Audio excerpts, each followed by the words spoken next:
അസ്സലാമു അലൈക്കും. ചാനൽ 5+ലേക്ക് സ്വാഗതം. ഇന്ന് നമ്മോടൊപ്പം ഉള്ളത് ആബിദ് ഉദവി തച്ചണ്ണ. നല്ലൊരു പ്രാസംഗികനാണ്, അതൊരു നല്ലൊരു സുഹൃത്താണ്.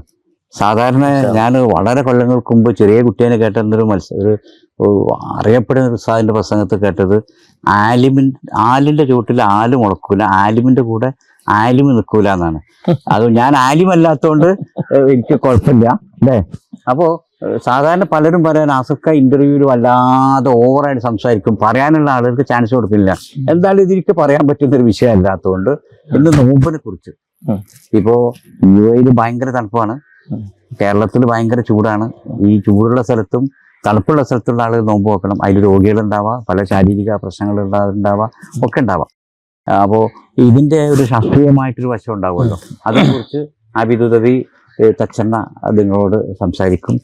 ഞാൻ ഇനി ഇതിൽ ഒരു അക്ഷരം മിണ്ടൂല. ചാനൽ 5+ൽ വിശുദ്ധ റമദാനിൽ, അതും റമദാൻ വ്രതാനുഷ്ഠാനത്തെ സംബന്ധിച്ച് ഇങ്ങനൊരു ടോക്കിന് അവസരം കിട്ടിയതിൽ വലിയ സന്തോഷവും അതുപോലെ തന്നെ ചാരിതാർത്ഥ്യവും തോന്നുകയാണ്. അള്ളാഹുവിനെ സ്തുതിക്കുന്നു, അൽഹംദുലില്ലാ.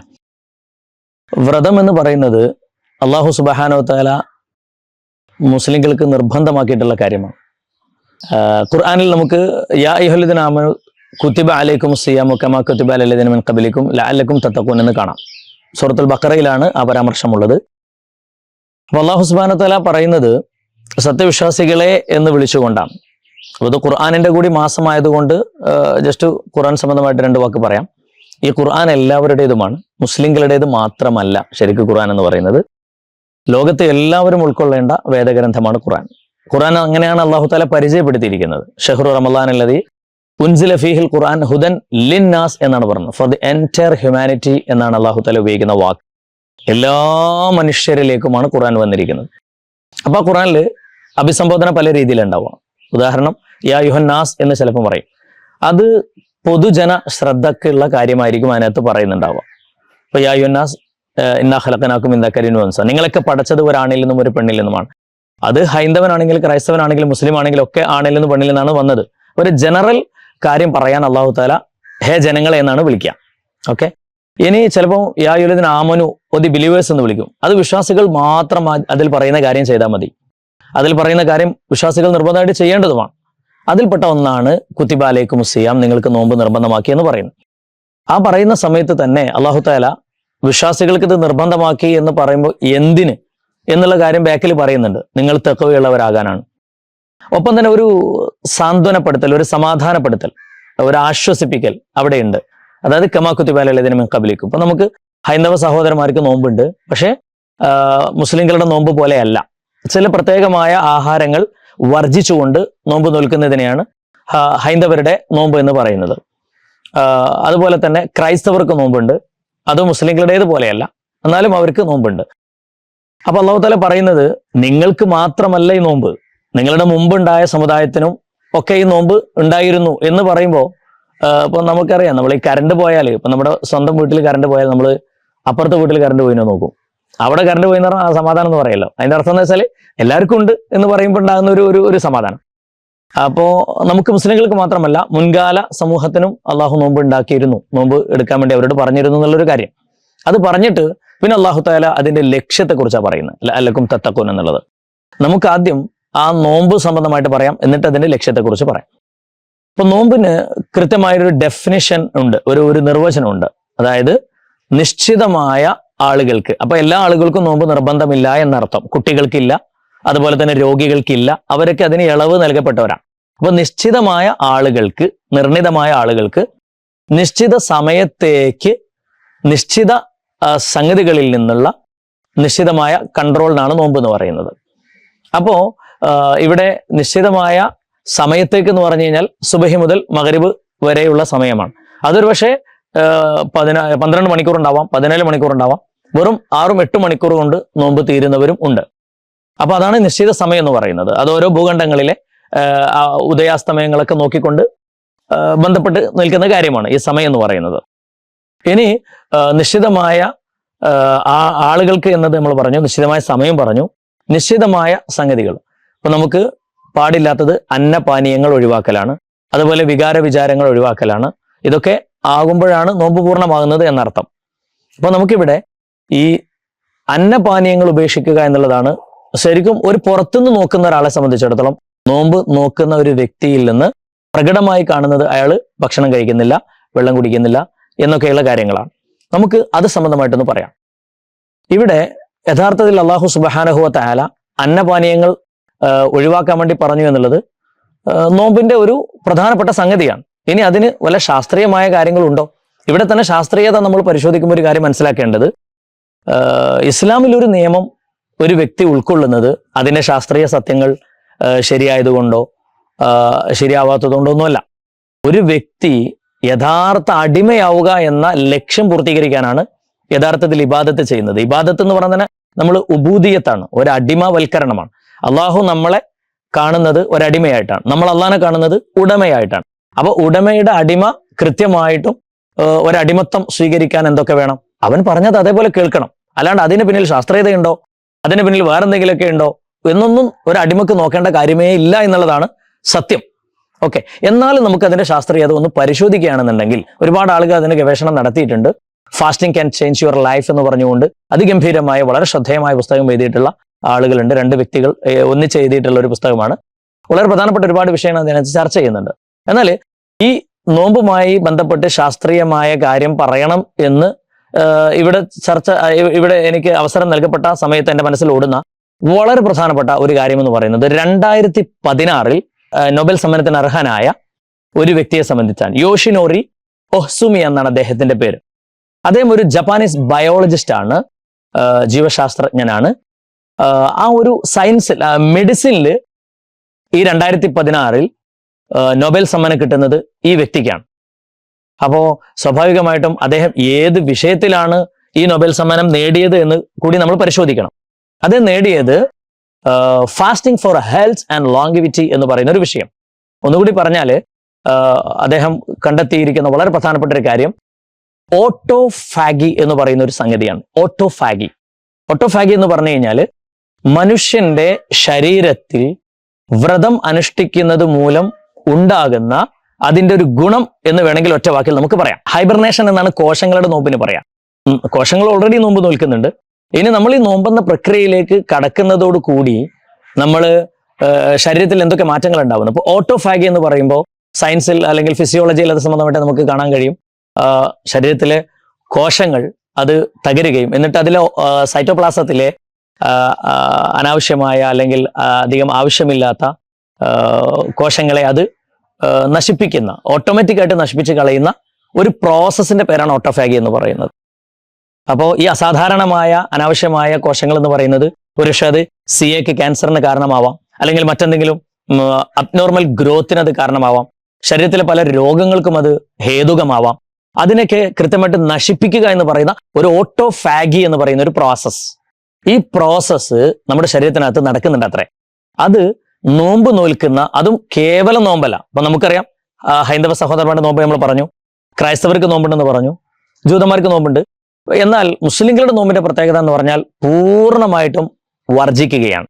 അന്നപാനീയങ്ങൾ വർജിക്കുന്നു, അതോടൊപ്പം വിചാരങ്ങളും കൂടി വർജിക്കുമ്പോഴാണ് നോമ്പ് അർത്ഥപൂർണമാകുന്നത്. ഇരിക്കട്ടെ, നമ്മൾ അന്നപാനീയങ്ങളുടെ വിഷയമാണ് ഇപ്പോൾ സംസാരിക്കുന്നത്. അപ്പൊ അത് വർജിക്കുന്നതോടുകൂടി ശരീരത്തിനകത്ത് എന്തൊക്കെ മാറ്റങ്ങളാണ് ഉണ്ടാവുന്നത്? ഏറ്റവും പ്രധാനമായി ഈ ഓട്ടോഫാഗി എന്ന് പറയുന്ന പരിപാടി തന്നെയാണ്. അത് നമ്മുടെ കോശങ്ങൾ കൃത്യമായിട്ടും വർക്കൗട്ട് ആവുകയാണ്. എത്രത്തോളം എന്ന് പറഞ്ഞാൽ രോഗാതുരമായ, ശരീരത്തിൽ രോഗത്തിന് കാരണമാകുന്ന കോശങ്ങളെ നല്ല കോശങ്ങൾ വന്നിട്ട് നശിപ്പിച്ച് കളയുന്ന ഒരു പ്രോസസ്സാണ് ഈ ഓട്ടോഫാഗി. അത് ഇദ്ദേഹത്തിന്റെ ഗവേഷണത്തിലൂടെ അദ്ദേഹം കണ്ടെത്തി എന്നുള്ളതിനാണ് അദ്ദേഹത്തിന് 2016 നൊബേൽ സമ്മാനം മെഡിസിനിൽ കിട്ടുന്നത് എന്നത് ഏറെ ശ്രദ്ധേയമായിട്ടുള്ള ഒരു കാര്യമാണ്. അപ്പൊ ഇനി നോമ്പിന്റെ ഇപ്പം നമ്മൾ സ്വാഭാവികമായിട്ട് റഹ്മത്തിന്റെ 10 എന്നും മഗ്ഫിറത്തിന്റെ 10 എന്നും ഇത്ഖും മിനൻ നിറാന്റെ 10 എന്നും പറഞ്ഞുകൊണ്ട് 3 10 നമ്മളൊക്കെ മനസ്സിലാക്കാറുണ്ട്. നമുക്ക് തിരുനബി സല്ലല്ലാഹു അലൈഹി വസല്ലം തങ്ങൾ അത് പറഞ്ഞു തന്നിട്ടുണ്ട്. കാരുണ്യത്തിന്റെ 10 എന്നും പാപമോചനത്തിന്റെ 10 എന്നും അതുപോലെ നരകത്തിൽ നിന്ന് മോചിപ്പിക്കപ്പെട്ട് സ്വർഗത്തിലേക്ക് പ്രവേശിക്കാനുള്ള 10 എന്നും ഒക്കെയാണ് ഈ 3 10ന്റെയും അർത്ഥം. അപ്പോൾ ശാസ്ത്രീയമായിട്ട് ഇത് നമ്മൾ പരിശോധിക്കുന്ന സമയത്ത് നമുക്കൊരു കാര്യം വ്യക്തമാണ്. ആദ്യത്തെ 10 അതിന് സയൻസ് പേരിട്ടിരിക്കുന്നത് ഇനീഷ്യൽ ഫേസ് എന്നാണ്. നോമ്പ് നോറ്റാൽ ഉണ്ടാവുന്ന ആദ്യത്തെ 10 ഒരു ഇനീഷ്യൽ ഫേസിൽ സംഭവിക്കുന്നത്. ആ ഒരു ആദ്യത്തെ 10 നമുക്ക് ശരിക്കും ഒരു ക്ഷീണമായിരിക്കും, നോമ്പിന് ഭയങ്കര ക്ഷീണം നമുക്ക് ഫീൽ ചെയ്യും. അതിന് കാരണം എന്താന്ന് പറഞ്ഞാൽ നമ്മുടെ ശരീരത്തിനകത്ത് രോഗം എന്ന് പറയുന്നത് ഉണ്ടാകുന്നത് പ്രധാനമായിട്ടും ഈ വിഷങ്ങൾ, പോയിസൺസ് നമ്മുടെ ശരീരത്തിൽ അക്യുമുലേറ്റ് ചെയ്ത് നിൽക്കുന്നത് കൊണ്ടാണ്. അപ്പൊ അതിന് ഡീടോക്സിഫിക്കേഷൻ എന്ന് പറയുന്ന ഒരു പ്രോസസ്സാണ് യഥാർത്ഥത്തിൽ നടക്കുന്നത്. അതായത് വിമലീകരണം, ശുദ്ധീകരണം എന്നൊക്കെ പറയാം. നമ്മുടെ ശരീരത്തിൽ നിന്ന് ഈ ഒരു വിഷലിപ്തമായ സംഗതികളെ നീക്കം ചെയ്യുക എന്നതാണ് കോശങ്ങൾ ചെയ്യുന്ന വളരെ പ്രധാനപ്പെട്ട കാര്യം ഈ നോമ്പിലൂടെ. അപ്പൊ ആദ്യത്തെ 10 സംഭവിക്കുന്ന, ഇപ്പൊ നമുക്കറിയാം നമ്മുടെ നോമ്പ് നോറ്റവരുടെ വായ പരിശോധിച്ചാൽ, നാവ് പരിശോധിച്ചാൽ ഒരുതരം വൈറ്റ് കോട്ടിംഗ് നമ്മുടെ നാവിനകത്ത് കാണുന്നുണ്ടാവും.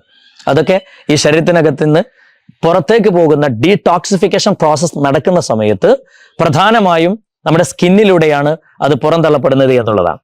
അപ്പോൾ നമ്മുടെ നാവുമിൽ ഒരു വൈറ്റ് കോട്ടിംഗ് ഉണ്ടാവും. അതുപോലെ തന്നെ നമ്മുടെ വിയർപ്പിനൊക്കെ ഒരുതരം സ്റ്റിക്കി ആയിട്ടുള്ള കുറച്ച് കട്ടി കൂടിയ വിയർപ്പായിരിക്കും നോമ്പ് കാലത്ത് ഉണ്ടാകുന്നത്.